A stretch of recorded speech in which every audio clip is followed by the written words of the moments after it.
बाप कहते हैं योग अक्षर काम में न लाओ।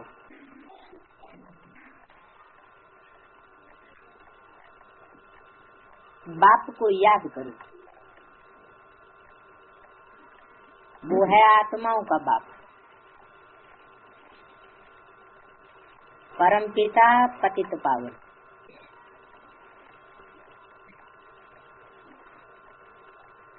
उस पतित पावन को ही याद करना है।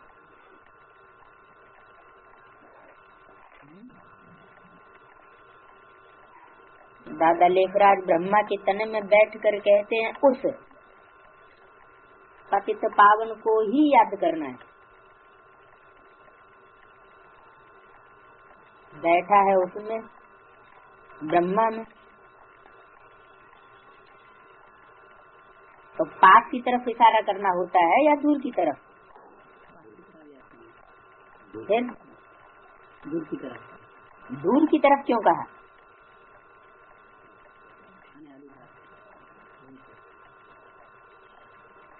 इसका मतलब है कि वो पार्ट पतित पावन का उस तन के द्वारा नहीं, कोई आने वाला भविष्य परमात्मा पार्ट है।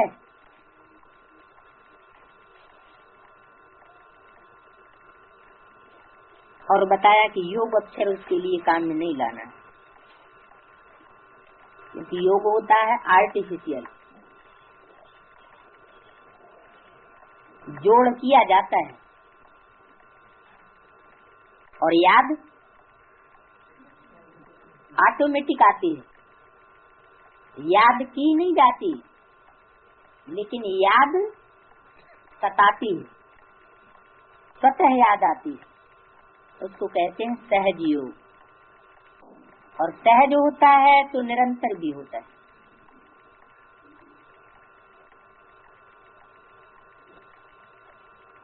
बाप कहते हैं देह के साथ संबंध छोड़ एक बाप को याद करो।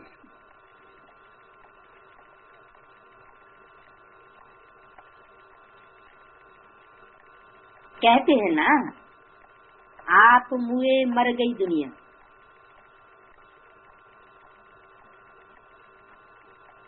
आप मुए जग पर ले,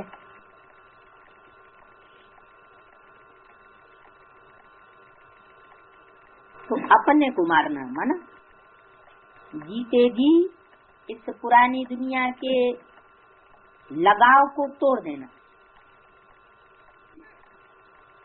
देह सहित देह के जो भी संबंध आदि देखने में आते हैं, उनको याद न करो। और जो इन आंखों से संबंध देखने में नहीं आता है,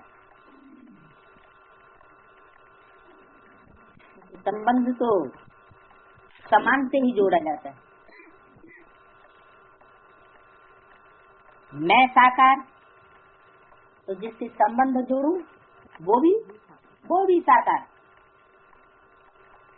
लेकिन इन आंखों से उसे नहीं देखा जा सकता। कोई आते हैं समझते हैं कि दर्शन करें, तो यहाँ कोई साधु संत महात्मा नहीं है जिनका इन आंखों से दर्शन किया जाए। उसका दर्शन नहीं हो सकता इन आंखों से। कैसे दर्शन हो सकता है? वो अंदर की आंख है, ज्ञान का तीसरा नेत्र है, जिससे उसे पहचाना जा सकता है।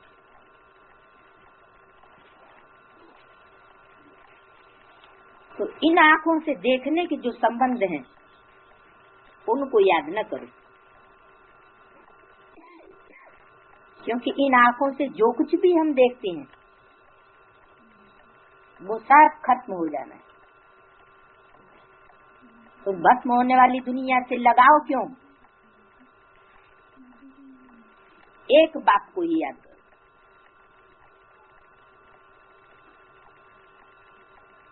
तो तुम्हारे पाप कट जाएंगे, क्योंकि नियम है जैसे कोई याद करेंगे वैसे ही बनेंगे। चोर डकैतों के साथ बुद्धि लगेगी तो चोरी चकारी के संस्कार आ जाएंगे। अगर ऐसे बाप को याद करेंगे जिसका स्वरूप ही बताया कि मैं ऐसे के द्वारा विनाश कराता हूँ जिस पर कोई पाप न लगे, ऐसे पहले ही मुरली में बोला।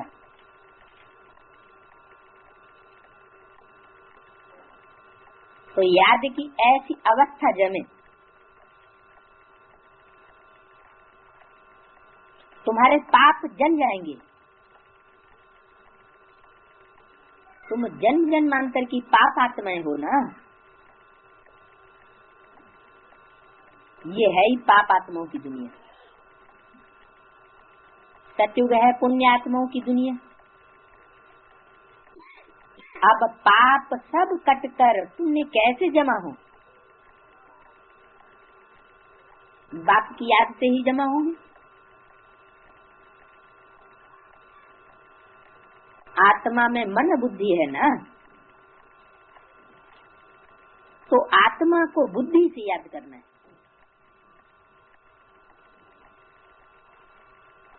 बाप कहते हैं तुम्हारे जो भी मित्र संबंधी आदि हैं उन सबको भूलो, वो सब एक दुख को दुख देते हैं।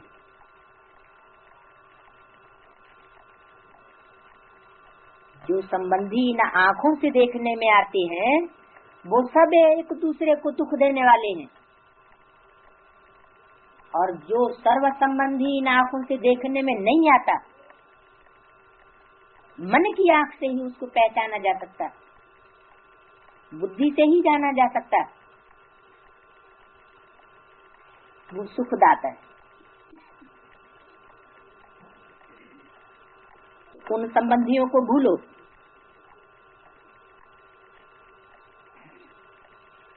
एक तो विकार कांटा बनाता है, जो काम कटारी चलाते। दूसरा फिर पाप क्या करते हैं, जो कुत्ते बिल्ली में बाप को कह देते हैं।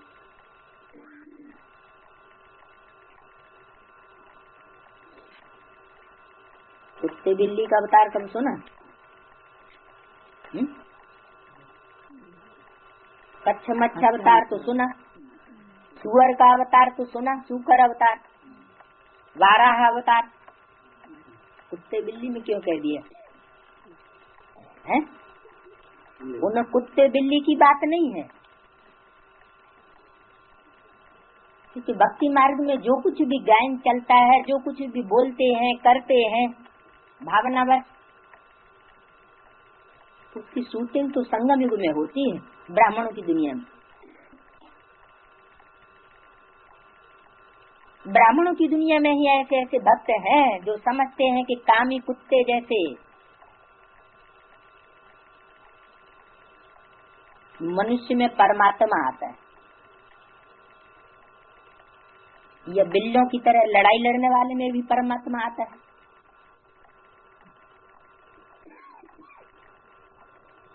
जो बाप सर्व का सदगति दाता है, बच्चों को बेहद का सुख देते हैं, अर्थात स्वर्ग का मालिक बनाते हैं, उसे सर्वव्यापी कह देते हैं।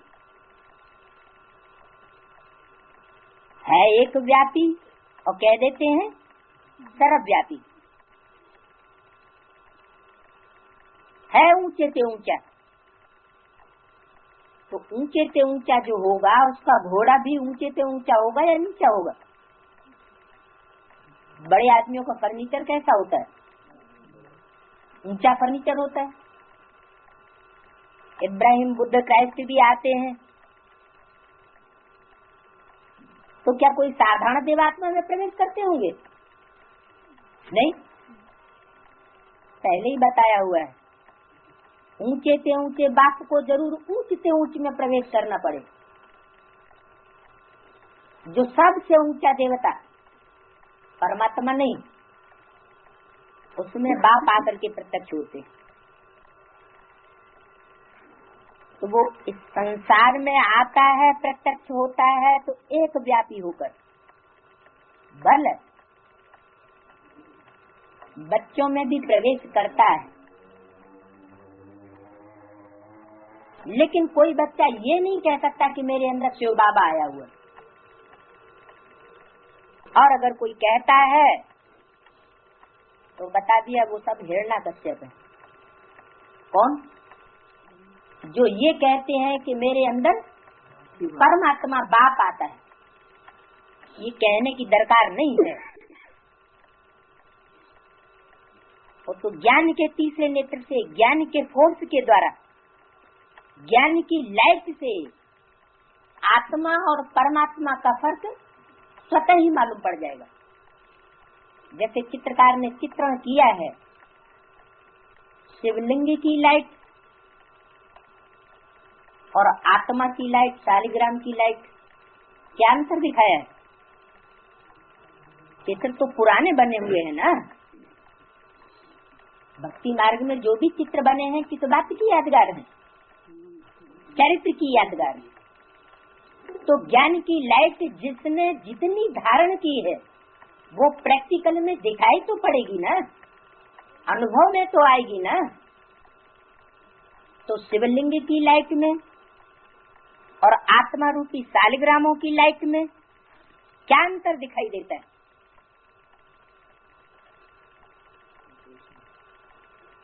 शिवलिंग की लाइट बड़ी दिखाते हैं और शालिग्राम छोटा दिखाते हैं।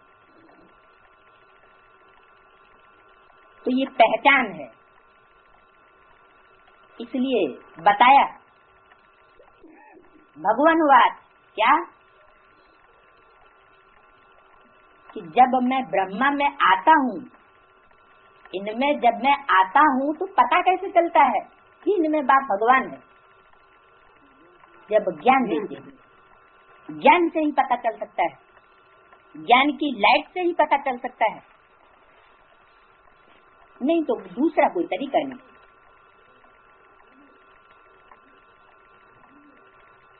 तो मैं सर्वव्यापी होकर नहीं प्रत्यक्ष होता हूँ, मैं तो एक व्यापी हूँ। ये पाठशाला है, तुम आए हो पढ़ने के लिए।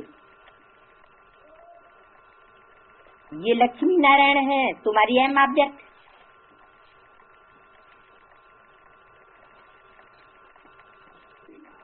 लक्ष्य जहाँ तक तुमको पहुँचना है।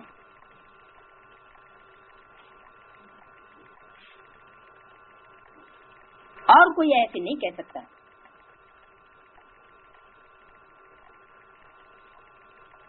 कैसे? कि तुम्हारा लक्ष्य है नर से नारायण और नारी से लक्ष्मी जैसा बनने का। ये लक्ष्य कौन दे सकता है? सिवाय एक बाप के और कोई ये लक्ष्य नहीं दे सकता। तुम जानते हो अभी हमको पवित्र दुनिया का मालिक बनना है।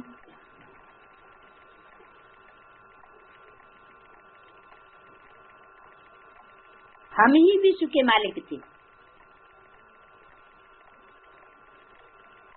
पूरे 5000 वर्ष हुए किस बात को?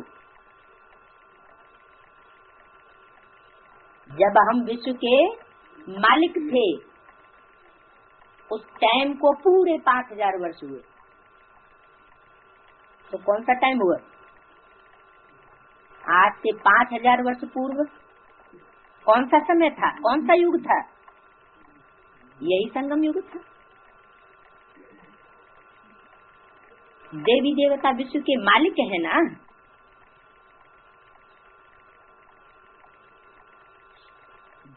कितना ऊंच पद है,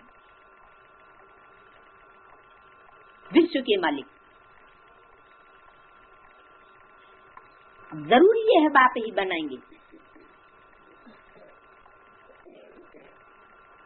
बनाएंगे किसके तन में कहा?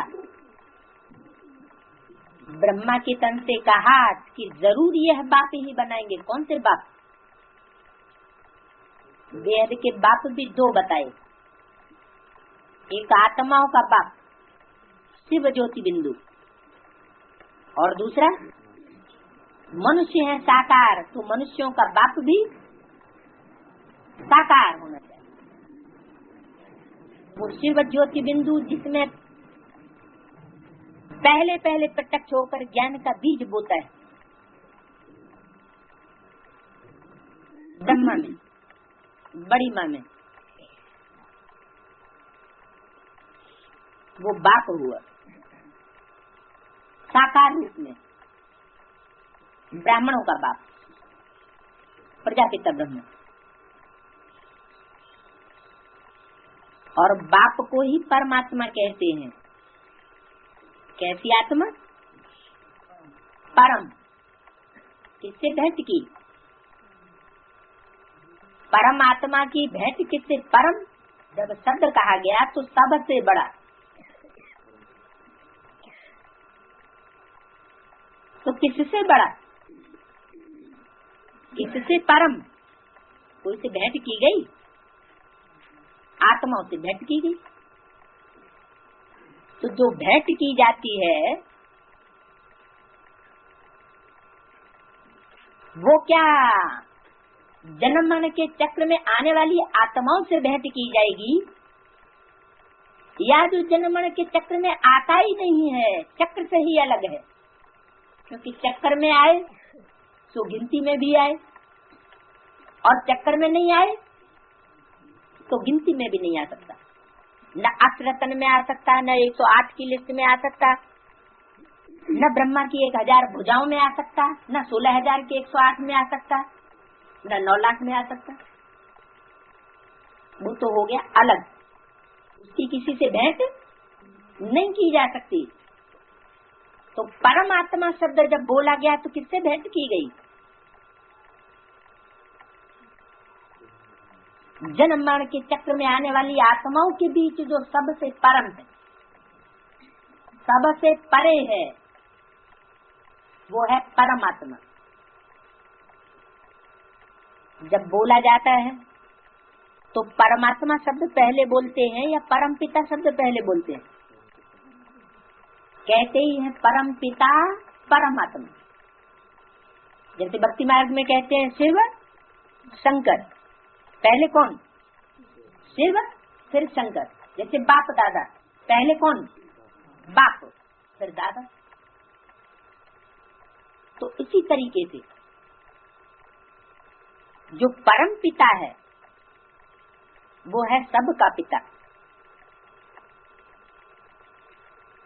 धर्म पिताओं का भी जो पिता है, क्योंकि धर्म पिताएं हुए साकार, तो धर्म पिताओं का भी कोई पिता, जिसको वो धर्म पिताएं भी आकर के नमन करते हैं, उसको माथा झुकाते हैं कयामत के समय। उसका तख्त अपने सर माथे पर उठाते हैं। तो वो तो हुआ साकार, जिसे कहते हैं आदम। लेकिन आदम कोई खुदा नहीं है, इसलिए कहते भी हैं आदम को खुदा मत कहो, आदम खुदा नहीं। लेकिन खुदा के नूर से आदम जुदा भी नहीं। तो नूर माना लाइट। वो आदम ही विश्व का पिता है।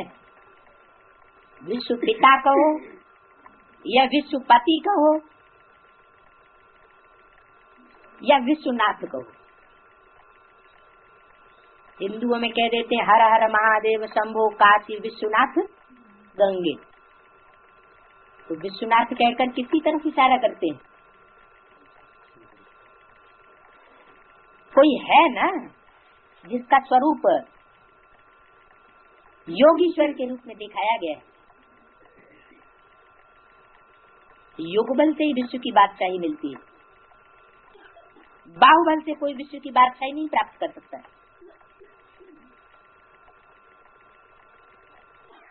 तो बाप ही ये विश्व का मालिक बनाते हैं, जो है ऊंच से ऊंच पद।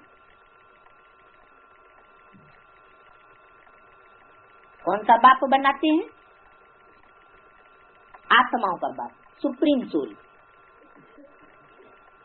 और कौन से बाप को परमात्मा कहते हैं? परमात्मा कहते ही तब है जब वो सुप्रीम सोल जन्म मरण के चक्र में आने वाली आत्माओं में जो सबसे परम पार्ट बजाने वाला हीरो पार्टधारी है, उसमें प्रवेश करके पार्ट बजाता है। तब कहते हैं परम पिता परमात्मा, दोनों का मेल। जैसे कहते हैं पतित पावन, तो उसमें पतित भी है और पावन भी है, दोनों का मेल है। न उससे ज्यादा कोई पतित है और न उससे ज्यादा कोई एवर प्योर है। एवर प्योर और एवर इम्प्योर दोनों का मेल दिखाया गया, तो उनको कहते हैं पतित पावन परम पिता परमात्मा।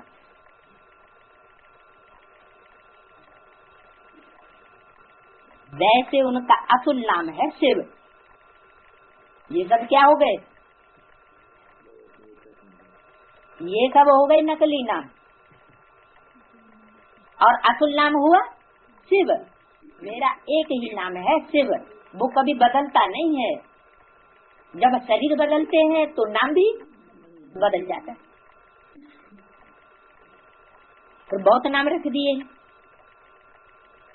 तो असुल नाम तो हो गया शिव, तो बाकी नाम क्या हो गए? जो बहुत नाम रखे हुए हैं वो सब क्या हो गए? जरूर असली नहीं है। कैसे हैं? जैसे जैसे काम किए वैसे वैसे नाम रखे गए। जैसे बॉम्बे में बबूलनाथ मंदिर है, किसका नाथ? बबूलों का नाथ। बबूल जैसे कांटे हैं, बड़े से बड़े कांटे दुख देने वाले।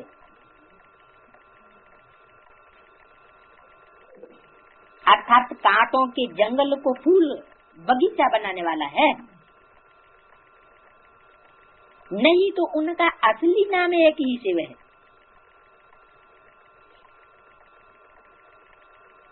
इनमें प्रवेश करते हैं, किनमें? इनमें क्यों कहा, इसमें क्यों नहीं कहा? क्योंकि माता पिता के रूप में भी सृष्टि पर आता है। माता फीमेल और पिता मेल। तो हीरो हीरोइन जो इस सृष्टि के माता पिता हैं, एडम ईव या आदम हवा या शंकर पार्वती, तो इनमें प्रवेश करते हैं तो भी नाम से वही है। तुमको इनको याद नहीं करना है। यह तो देहधारी है। कौन? यह शब्द लगाया है, इसका मतलब एक है। कभी कभी बोलने में सम्मान सूचना के लिए भी बहुवचन बोल देते हैं। तो यह तो देहधारी है। कौन? ब्रह्मा। दादा लिख रहा है, क्योंकि ब्रह्मा का एक भी फोटो ऐसा नहीं है जिसमें निराकारी स्टेज दिखाई गई हो। क्योंकि नाम ही है ब्रह्मा, बड़ी माँ। ब्रह्म माना बड़ी, माँ माना माँ। माँ होती है साकार और बाप होता है निराकार। बीज होता है निराकार, बीज माना बाप, बीज बाप ही होता है। जैसे धर्म पिताएं हैं, कोई भी धर्म पिता को देखें, महात्मा बुद्ध को देखें, क्राइस्ट को देखें, गुरु नानक को देखें, उनके चेहरे से ही पता चलता है कि निराकारी स्टेज है। साकार शरीर होते हुए भी आत्मा जैसे निराकारी धाम में बैठी हुई है। तो ऐसा एक भी फोटो ब्रह्मा का नहीं है, क्योंकि साकारी अवस्था है। जिनकी निराकारी स्टेज बनेगी वो तो बीज होंगे,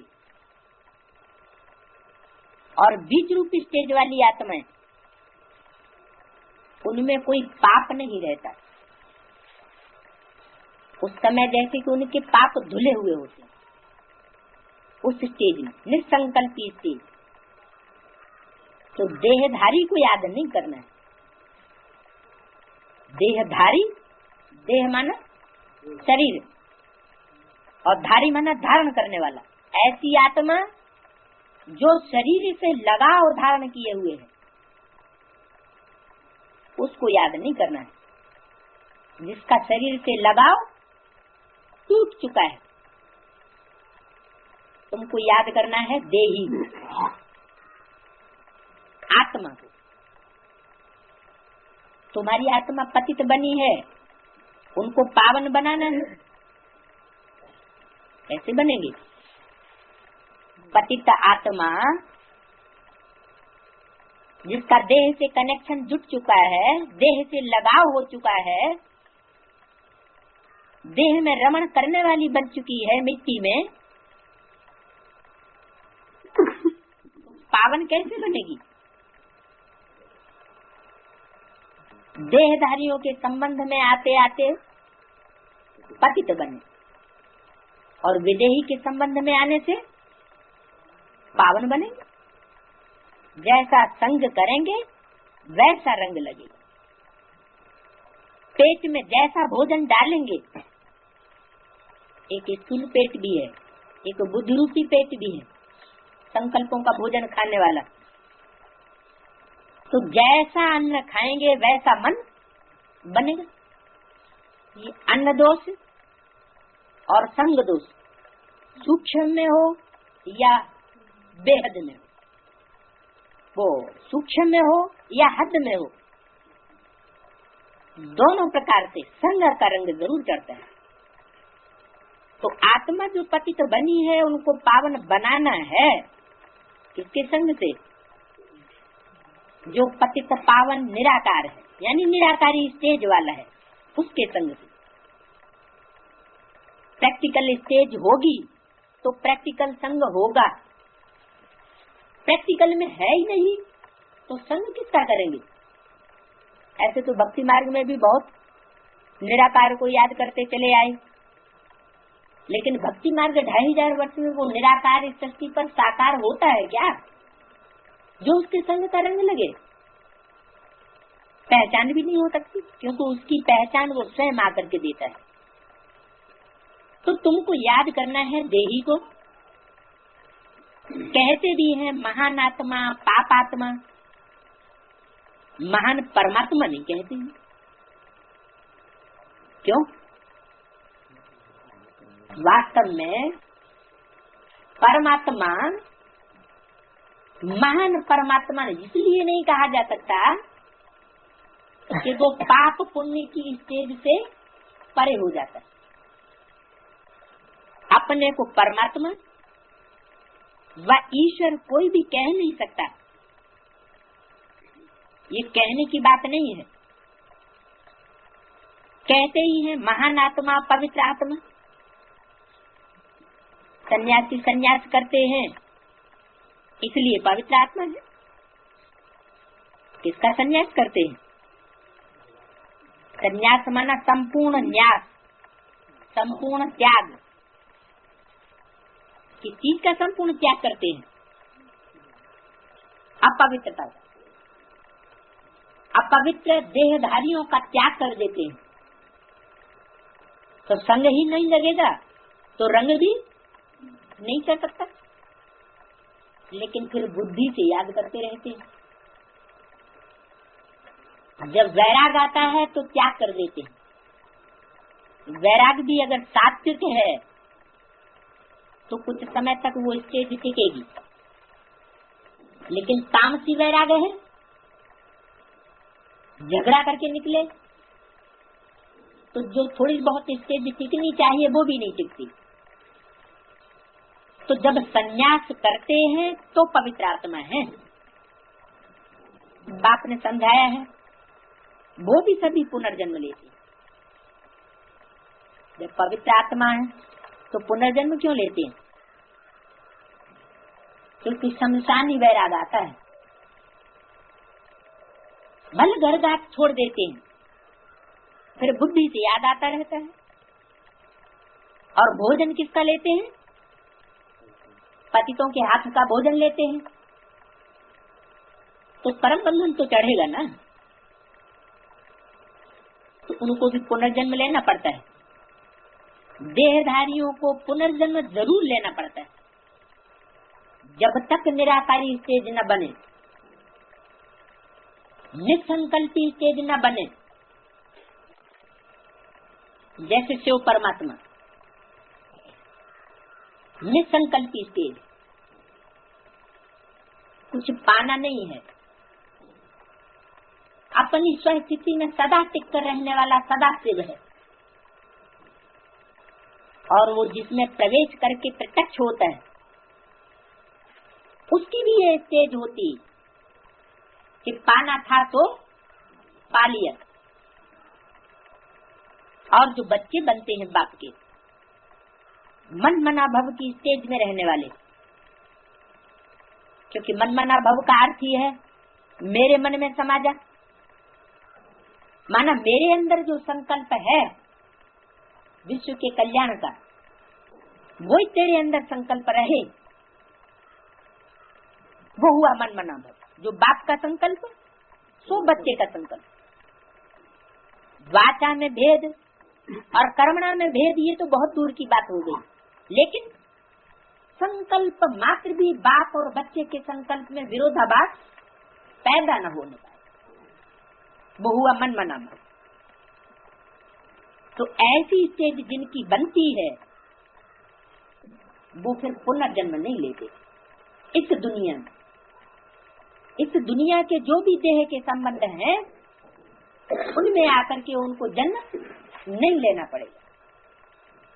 विख से जन्म ले, फिर जब बड़े बालिग बन जाते हैं सन्यासी, तो सन्यास कर लेते हैं। देवता ऐसा नहीं करते हैं, न वो विष से जन्म लेते हैं और न बड़े होकर सन्यास करते हैं। देवताएं तो एवर पवित्र हैं। कौन से देवताएं? 83 जन्म लेने वाले, 23 नंबर के रजिस्टर में 55 पेज पर 1960 89 का पहला क्लास, पहले पेज का मध्याह्न।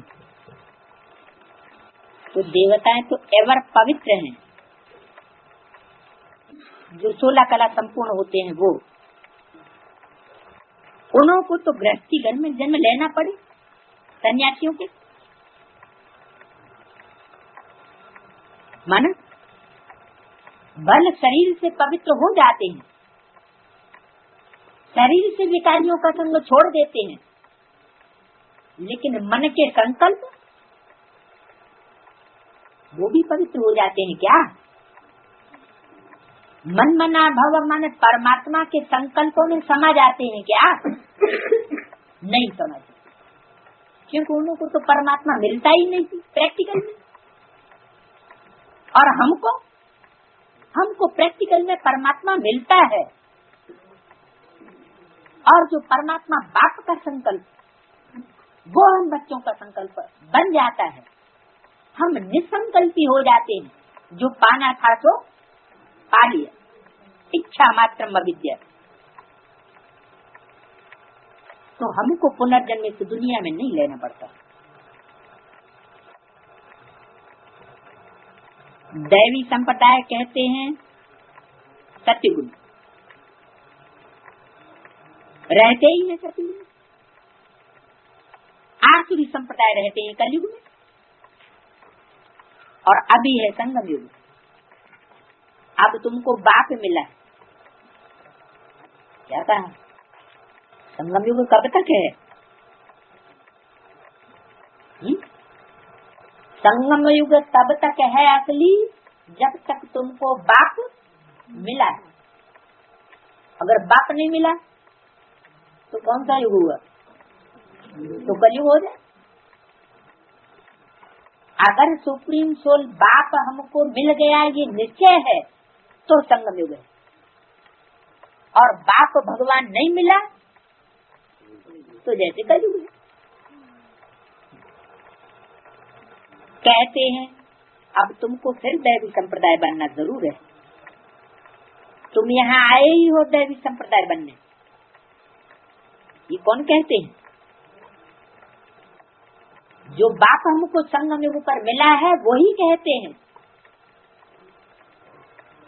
जरूर मुख से कहेंगे। कहने वाला प्रैक्टिकल में होना चाहिए, नहीं तो देवता बनाएगा कौन? क्या मनुष्य को बैठ करके देवता बनाएंगे? नर से नारायण कौन बना सकता है? मनुष्य बनाएगा क्या?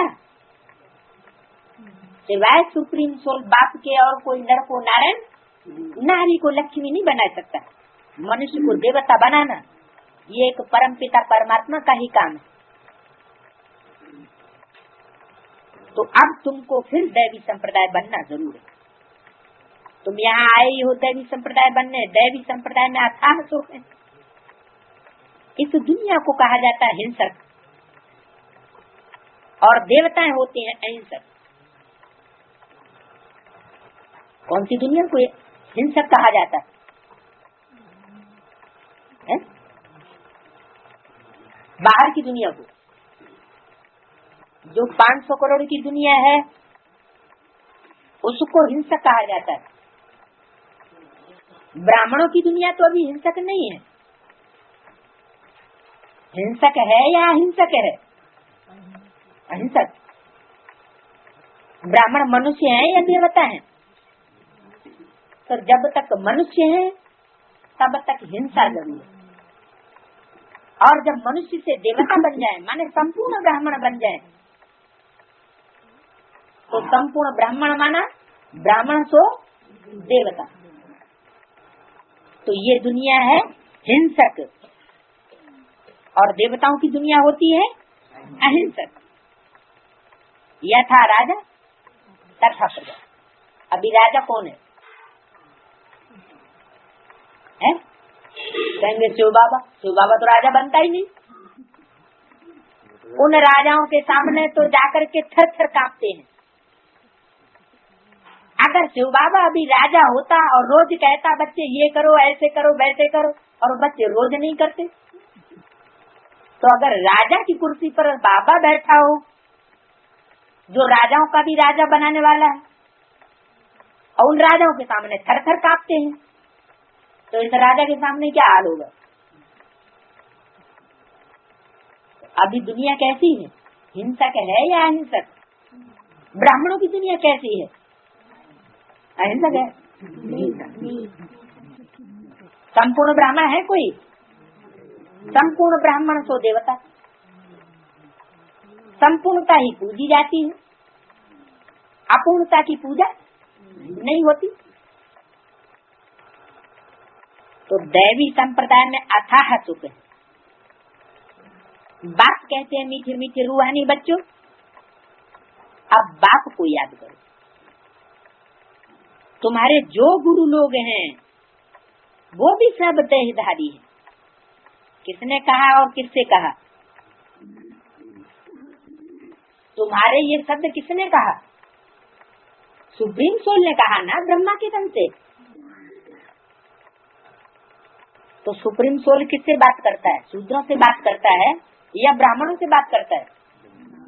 ब्राह्मणों से बात करता है। ब्राह्मण वही होते हैं जो ब्रह्मा की औलाद होते हैं। उनसे कहा तुम्हारे जो भी गुरु हैं सब देहधारी है।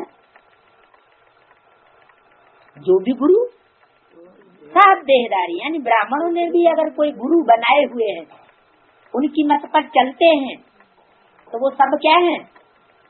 देहधारी हैं। निराकारी कोई नहीं, सब साकारी है। अच्छा ब्रह्मा गुरु, चलो किसी दीदी दादी दादा को किसी ने गुरु नहीं बनाया, ब्रह्मा या सरस्वती को गुरु बना लिया, मम्मा या बाबा को बना लिया, तो उनके लिए भी मुरली में कहते हैं कोई मम्मा के मुरीद, कोई बाबा के मुरीद। शिव बाबा को कोई पूछता ही नहीं, क्योंकि आत्माएं तो डायरेक्शन देने वाली अलग अलग है ना। तो इसलिए बोला तुम्हारे जो भी गुरु लोग हैं सब देहधारी हैं। अभी तुम आत्माओं को परमात्मा बाप को याद करना, जो विदेही है। सुख तब मिलेगा जब तुम पुण्य आत्मा बनेगी। माना अभी तुम्हारे पापों का पलड़ा भारी है तो सुख नहीं मिल सकता। जब तक पापों का पलड़ा भारी है इसका मतलब देहधारियों से कनेक्शन ज्यादा है और विदेही से कनेक्शन बुद्धि का कम है। जब विदेही से कनेक्शन जुट जाएगा, कितना टाइम बताया, 24 घंटे में कम से कम 8 घंटे, तो मन बुद्धि निराकारी स्टेज में रहने वाली बन जाएगी। और मन बुद्धि जब निराकारी स्टेज में होगी तो फिर तुम पतित आत्मा नहीं कहे जाएंगे। तो त्रेता युग की सीढ़ी चढ़ना शुरू कर देंगे, पुण्य आत्मा की स्टेज में आएंगे, क्योंकि पुण्य का पलड़ा भारी होने लगेगा। जब तक पतित आत्मा है तो दूसरों को भी पतित ही बनाते हैं। तमो प्रधान आत्मा दूसरे की सर्विस नहीं कर सकती, क्या करेगी? डिस सर्विस ही करती। हाँ, हिम्मत करते हैं तो बाप प्रवेश करके मदद कर देता है। बस यही उनका श्रेष्ठ कर्म कहो या कुछ भी कहो, ये उनका प्रारब्ध बनता है। बाकी पतित आत्मा कोई सर्विस नहीं कर सकती। तो तुम तब पुण्यात्मा बनेगी जब तुम बाप को याद करेंगे। 84 जन्मों के बाद ही तुम पापात्मा बन जाते हो। क्या बात हुई? 21 जन्मों के बाद पापात्मा बनना शुरू होते हैं या 84 जन्मों के बाद है? ये क्या कह दिया? 21 जन्मों के बाद जो द्वापर युग में पहला जन्म शुरू होता है तभी से तुम पापात्मा बनना शुरू होते हैं। तो 84 जन्मों के बाद क्यों बताया है? गॉड इज वन, तो गॉड का बच्चा भी वन कहा जाता है। बाप तुम बच्चों से बात करते हैं, मैं तुमसे बात करता हूँ, ये ब्रह्मा तो बीच में सुन लेता है। ऐसे क्यों बोला? ऐसा इसलिए बोला कि ब्रह्मा से कार्य संपन्न नहीं होगा।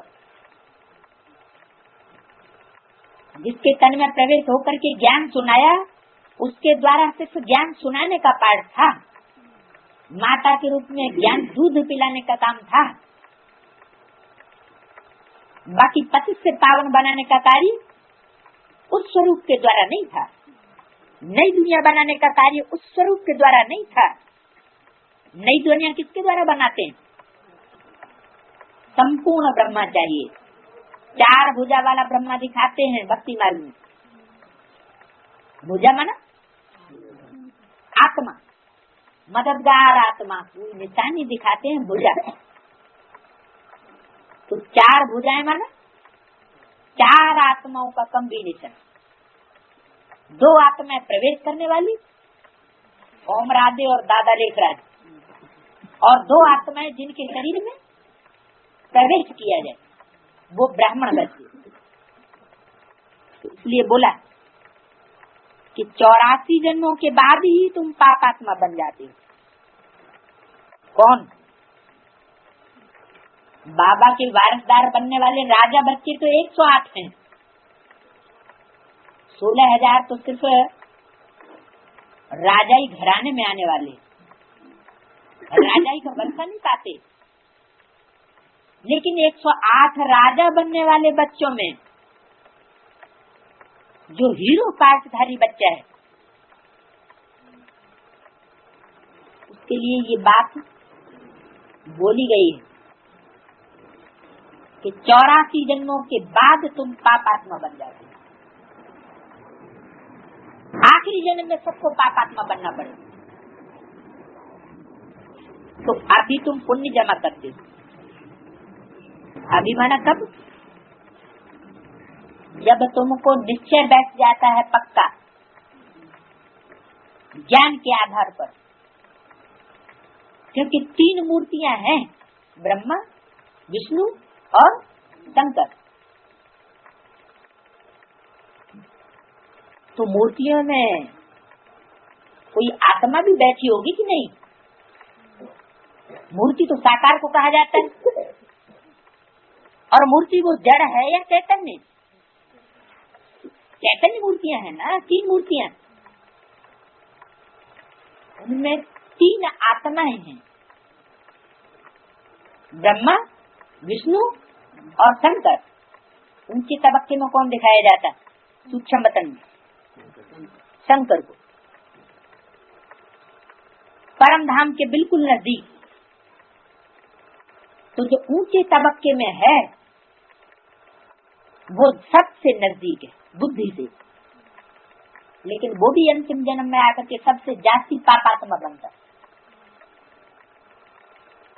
क्योंकि योग बल की बात है, संगम युग में जिन बच्चों ने जितना जास्ती परमात्मा बाप से बुद्धि योग लगाया, वो उतने ही जास्ती जन्मों का सुख अपने में भर लेते हैं, पुण्य करने के संस्कार भर लेते हैं। और जो कम याद कर पाते हैं, कनेक्शन उतना बुद्धि का नहीं जुट पाता है, बुद्धि योग संसार से नहीं तोड़ पाते हैं, तो उतनी ही कमी रह जाती है। अभी तुम पुण्यात्मा बन रहे हो, जबकि तुमको निश्चय है कि बाप हमको मिला है। 9 लाख सितारे गाए जाते हैं, जो कयामत के समय में सारे संसार में चमकते हैं ऊंची स्टेज में, वो है धरती के सितारे। और इन सितारों में एक ही सितारा ऐसा है जो अपनी जगह पर अटल रहता है, कभी अनिश्चय बुद्धि नहीं हो सकता। बाकी सब सितारे अपना अपना स्थान छोड़ देते हैं, फिर भी उस एक सितारे की चारों ओर चक्कर काटते हैं। अटल निश्चय की बात है। ज्ञान में आने के बाद, बुद्धि से अंजाम करने के बाद, जो जितना अपने निश्चय बुद्धि की स्टेज में अटल रहता है, वो उतना ही बड़ा पुण्यात्मा बन सकता है, परमात्मा बाप का नजदीकी बच्चा बन सकता है। अभी तुम पुण्य जमा करते हो, कभी जब संगम युग में बाप से तुम आकर के मिलते हो, बाप को तुम पहचानते हो, निश्चय बुद्धि बन जाते कि बाप मुझको मिला है। योग बल से पापों को खत्म करते हो, किसकी याद की बल से? किसकी याद की बल से पापों को भस्म करते हो? ऐसे की याद के बल से तुम पापों को भस्म करते हो जिस पर पापों का बोझ चढ़ नहीं सकता। जैसे गीता में बोला है कि योग निष्ठा में स्थिर हुआ व्यक्ति सारे संसार की भी हत्या कर दे तो भी उस पर पाप नहीं लग सकता। ऐसे क्यों बोला हुआ है? जैसे बाबा ने मुरली में बोला कि मैं ऐसे से विनाश कराता हूँ जिस पर कोई पाप न लगे। तो ये हुआ निष्पाप स्टेज। आत्मा जो याद में रहकर, संपूर्ण याद में रहकर जो कर्म करती है, उस कर्म का बंधन बंधता ही नहीं। जैसे आंख खुली हुई है और महबूब अपनी खुली आंखों से देख भी रहा है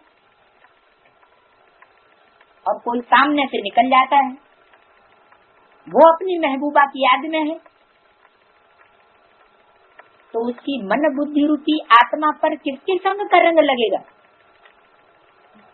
जो आंखों के सामने से निकल गया उसका संग का रंग लगेगा या महबूबा का संग का रंग लगेगा? महबूबा का लगेगा ना। तो ये हुई असली याद। याद में इन इंद्रियों से, स्थूल इंद्रियों से जो भी कर्म किया जाएगा, अगर बाप की याद एक्यूरेट है, मिक्स याद नहीं है, माम एकम विविचारी याद नहीं है, तो उस याद का ये असर होगा कि कोई कर्म का पाप या पुण्य नहीं बनेगा। तो इसलिए बताया योग बल से तुम पापों को भस्म करते हो। जो सुनो लैला मजनू की कथा सुनी है, तो लैला हुई महबूबा और मजनू हुआ महबूब। इस याद की यात्रा से ही तुम विश्व के मालिक बनते हो, विचारी याद की यात्रा से नहीं। अब विचारी याद की यात्रा से ही तुम विश्व के मालिक बनते हो।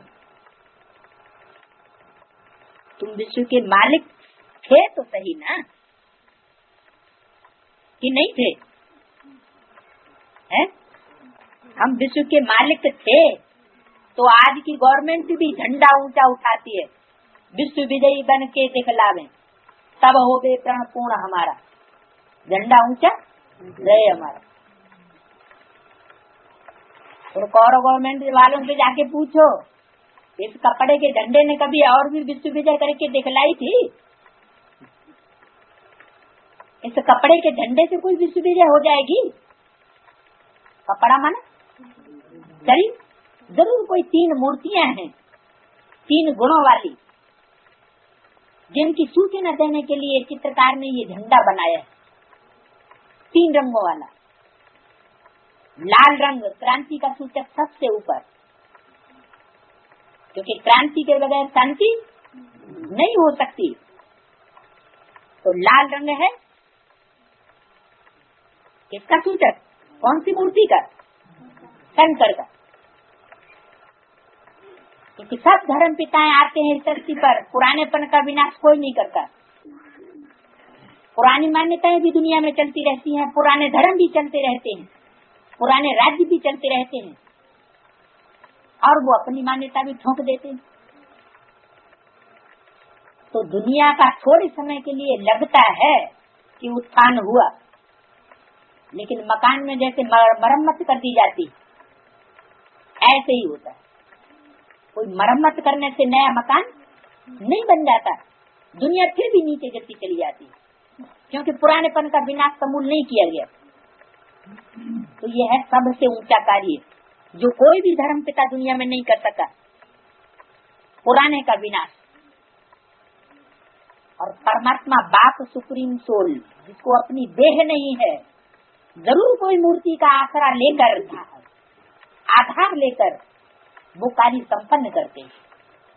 तो यह है बड़े से बड़ा काम, क्योंकि पुरानी मान्यताओं को समूल नष्ट करना, उसके लिए फिर मुकाबला करना पड़ता है। किसका? जो पुरानी मान्यताओं को मानने वाले हुजूम हैं, उनका मुकाबला करना पड़ता है, और उस मुकाबला करने से सब डरते रहे। एक परमात्मा बाप ही ऐसा है जो सारी दुनिया एक तरफ और एक आत्मा दूसरी तरफ प्रत्यक्ष नजर आती है। तो बताया कि ऐसे योग बल से ही तुम्हारे पापों का विनाश होगा। तुम विश्व के मालिक थे, वो फिर कहाँ चले गए? ये भी बाप ही बतलाते। तुमने 84 जन्मों के लिए सूर्यवंशी चंद्रवंशी पद पाया नहीं, तुमने 84 जन्म लिए, सूर्यवंशी चंद्रवंशी बने, कैसे भी हैं, भक्ति का फल भगवान देते हैं। भगवान कोई देहधारी को नहीं कहा जाता, देहधारी को नहीं कहा जाता, माना देह भान में रहने वाले को कोई भगवान नहीं कहा जाता। भगवान है निराकार से, उनकी शिवरात्रि मनाते हैं, तो जरूर आते तो है ना, नहीं तो मनाते क्यों हैं? परंतु कहते हैं मैं तुम्हारे सतत जन्म नहीं लेता हूँ। माना जैसे तुम गर्भ से जन्म लेते हो, मैं तुम्हारी तरह जन्म नहीं लेता हूँ। दूसरे पेज की दूसरी लाइन,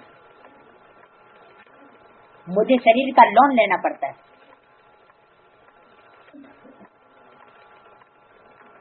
लोन लेना मानो जिसका लोन लिया है उसको वापस करना पड़ेगी नहीं, वापस करना पड़ेगा। जो भी मैं तन लेता हूँ, धन लेता हूँ, जन की ताकत लेता हूँ, तुम्हारे सगे संबंधियों को लेता हूँ, वो सब तुमको यही वापस कर देता हूँ। बोलने के लिए भी लोन लेता हूँ, पतितों को पावन बनाने के लिए भी शरीर का लोन लेता हूँ। मुझे अपना शरीर नहीं है। अगर होता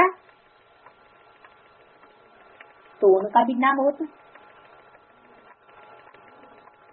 ब्रह्मा नाम तो इनका अपना है। इसने सन्यास किया है तो नाम ब्रह्मा रखा है। नाम कब बदलता है?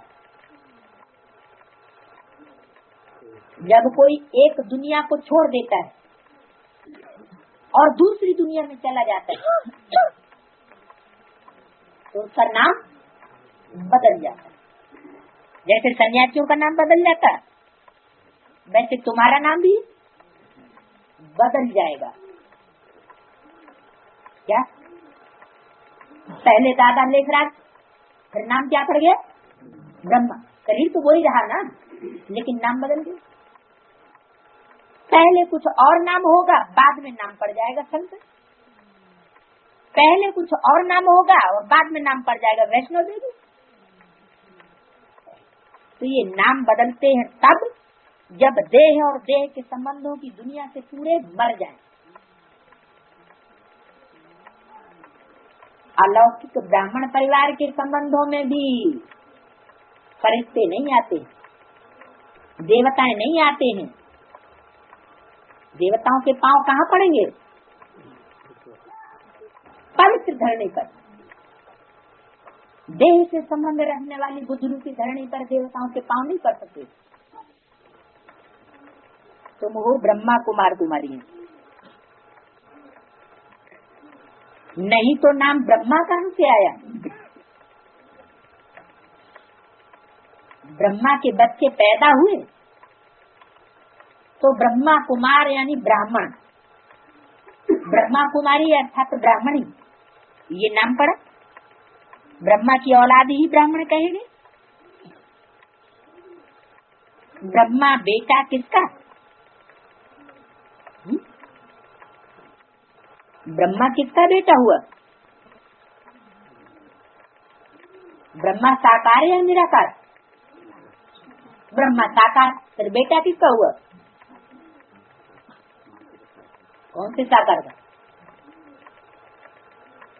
ब्रह्मा किसका बेटा, किसका बच्चा?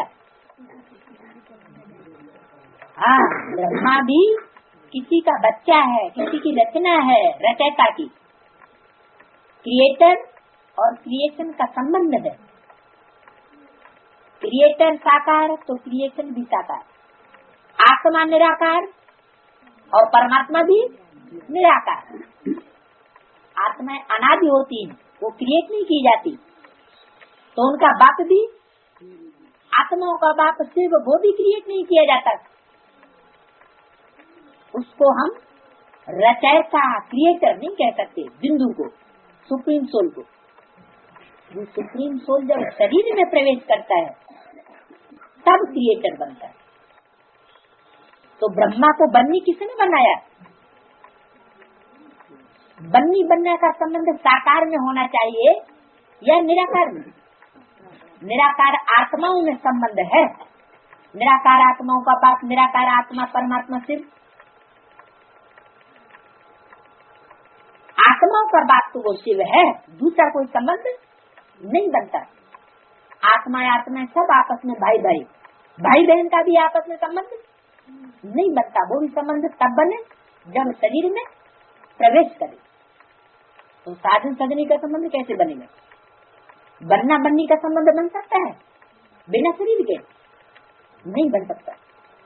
तो वो निराकार शिव जो परम पिता है, परमात्मा परम पिता, वो इस सृष्टि पर आकर के साकार शरीर में प्रवेश करे, फिर ब्रह्मा को अपनी बन्नी बनाई। तो बनना भी हुआ साकार में और बन्नी भी हुई साकार। तो जरूर यज्ञ के आदि में कोई ऐसे बच्चे थे जो मम्मा बाबू को भी डायरेक्शन देते थे, ड्रिल कराते थे, टीचर बन करके बैठते थे। ब्रह्मा बाबा समझते तो ये तो बहुत अच्छा नंबर माला में आवेंगे, वो भी गुम हो गए। क्योंकि उनका पार्ट था, बाप का शुरुआत का पार्ट होता है बीज बोने का, और अंत का पार्ट होता है बच्चों को वर्षा देने का। तो आदि का पार्ट उस स्वरूप के द्वारा बजाय। तो नाम ब्रह्मा कब पढ़ा? ब्रह्म माने बड़ी माँ, माने माँ, बड़ी माँ नाम कब पढ़ा? बिना बाप के। जरूर बाप भी तो हुआ होगा न साकार में। जब कहते हैं तुम माता पिता हम बालक तेरे, तो जरूर दोनों साकार में चाहिए। तो ब्राह्मणों की रचना होती है साकार माता पिता के द्वारा। अगर साकार में माता पिता न हो तो साकार ब्राह्मण भी नहीं हो सकते।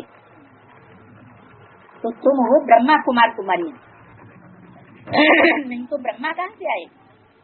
ब्रह्मा बेटा शिव का, शिव बाबा अपने बच्चे में प्रवेश कर इन द्वारा तुमको ज्ञान देते। क्या कहा? किसमें प्रवेश करते हैं? अपने बच्चे में, अपने बच्चे में प्रवेश करते हैं और इन द्वारा तुमको ज्ञान देते हैं। इस द्वारा क्यों नहीं कहा?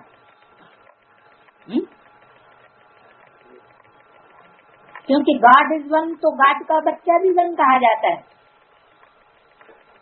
बड़ा बच्चा कौन होगा? एक ही होगा कि दो चार होंगे? भारतीय परंपरा में बड़े बच्चे को वर्षा मिलता आया है या छोटे बच्चों को भी वर्षा मिलता आया है? राजाई का वर्षा तो हमेशा बड़े बच्चों को मिला, क्योंकि प्योरिटी की पावर से पैदा होता है लंबे समय की प्योरिटी। तो प्योरिटी से ही सारी प्राप्तियां होती हैं।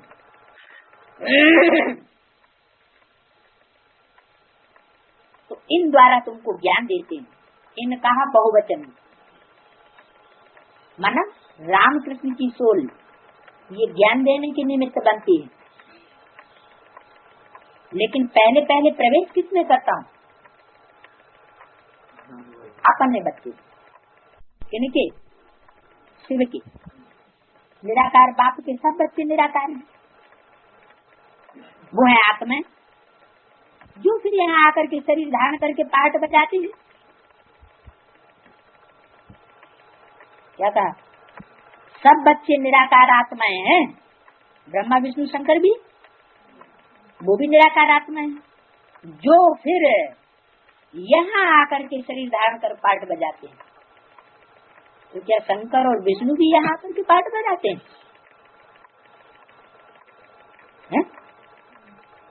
अभी बोला ना, ब्रह्मा विष्णु शंकर भी उनके बच्चे हैं, निराकार बाप के सब बच्चे हैं, जो फिर यहाँ आकर, यहाँ माने कहा? साकार सृष्टि पर आकर, ऐसे नहीं सूक्ष्म बतन में बैठे ही बैठे शरीर धारण कर पाठ बजाते। तो साकार हुए ना, और साकार हुए तो संसार में उनकी मूर्तियां मिलती है। मूर्ति माने साकार और अमूर्त माने निराकार। तो शिव कहते हैं, शिव कहना अच्छा है या त्रिमूर्ति शिव कहना अच्छा है? हमेशा मुरलियों में बताया कि बच्चे त्रिमूर्ति शिव जयंती कहना चाहिए। शिव जयंती नहीं होती कभी, शिव अकेला कभी जन्म नहीं लेता, शिव अकेला नहीं आता। जब भी आता है तो तीन मूर्तियों के साथ आता है, प्रत्यक्ष होता है। यज्ञ के आदि में भी तीन मूर्तियों के द्वारा इस संसार के गर्भ में आया, और अंत में जब प्रत्यक्ष होता है, जैसे बच्चा संसार में प्रत्यक्ष होता है 9 महीने के बाद, तो भी तीन मूर्तियों के द्वारा प्रत्यक्ष होता है। इकट्ठी तीनों मूर्तियां चाहिए, नहीं तो पूरी प्रत्यक्षता हो नहीं सकती। संशय निश्चय, संशय निश्चय, ये चलता रहेगा। बाप कहते हैं मैं आता ही हूँ पतितों को पावन बनाने। आने का एम ऑब्जेक्ट क्या है? सिर्फ ज्ञान सुनाकर वापस चले जाना? इसलिए आता हूँ, मेरा आने का मकसद है ही पतितों को पावन बनाना। ऐसे नहीं कहते हे पतित पावन आओ हमको ज्ञान सुनाकर चले जाओ। ज्ञान तो साधन है पतितों को पावन बनाने का। मैं इस शरीर का लोन लेता हूँ, शिव भगवान वाच है ना, किस बात के लिए लोन लेता हूँ? पतितों को पावन बनाने के लिए भी शरीर का लोन लेता हूँ। इसलिए मुरली में बोला सारा शरीर चाहिए पतितों को पावन बनाने के लिए। क्या सिर्फ कान से ही संग करने लगता है या सिर्फ आंख से ही संग का रंग लगता है? अरे शरीर का कोई भी अंग हो संग का रंग तो लगेगा जरूर। ये तो अपना अपना लगाव है, पूर्व जन्मों का हिसाब किताब है। रामकृष्ण वाली आत्माओं के साथ जिनका जैसा जैसा हिसाब किताब है वैसा वैसा हिसाब किताब संगम में प्रत्यक्ष जरूर होगा। तो मैं इस शरीर का लोन लेता हूँ शिव भगवान